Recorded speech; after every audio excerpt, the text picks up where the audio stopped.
এই বিষয়টা নিয়ে সবাই মাতামাতি করছে, এত পরিমাণে মাতামাতি করতেছে যে একবারে সীমানার বাহিরে।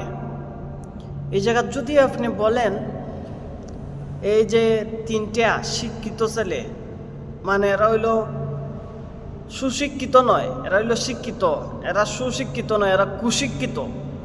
কিন্তু এরা কুশিক্ষিত বানাইছে কে? যে মা এই 7 দিন ধরে মইরা পইচা গেছে, এই মা বাপ এই বানাইছে। বলবেন কেমনে? এদেরকে ধর্মীয় কোনো শিক্ষা দেয় নাই, এরারে ফয়দা করছে, ফয়দা করার পর শিক্ষা দিছে, কুশিক্ষা দিছে।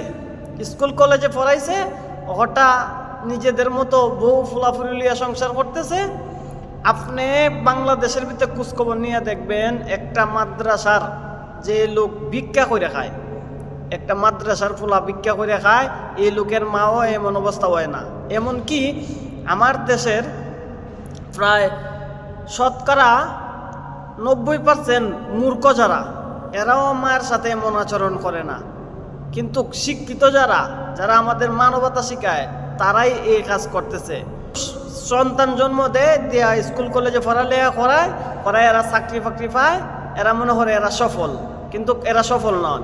আপনি সচিবালয়ে যান, বাংলাদেশের যত অনাথ আশ্রম আছে, অনাথ আশ্রমে যান, গিয়ে পাইবেন সাবেক এমপি, সাবেক মন্ত্রী, সাবেক সচিব, সাবেক সেনা, ওইগুলাই ওই অনাথ আশ্রমে। কেলা গিয়া এদের ফুলাফুরিরে, এদের ছেলে মেয়েদেরকে তারা সুশিক্ষা শিক্ষিত করতে পারে নাই, তাদের ছেলে মেয়েদেরকে কুলাঙ্গার বানাইছে। এরা নিজেরাই বানাইছে, নিজেদের পাপে নিজেদেরকে পাইতেছে। একটা মাদ্রাসার, আমি চ্যালেঞ্জ করলাম, একটা মাদ্রাসার ছাত্র অথবা হুজুরের মা বাবার এই হালত আপনি বাংলাদেশে দেখাইতে পারবেন না, আমি আপনাকে চ্যালেঞ্জ করলাম। কিন্তু যারা শিক্ষার নামে, সুশিক্ষার নামে কুশিক্ষা গ্রহণ করছে, তারা তাদের মা বাপকে অনাথ আশ্রমে দেয়, আর যেখানে মন ধরে ফালাইয়া দেয়, তাদের কোনো খোঁজখবর রাখে না।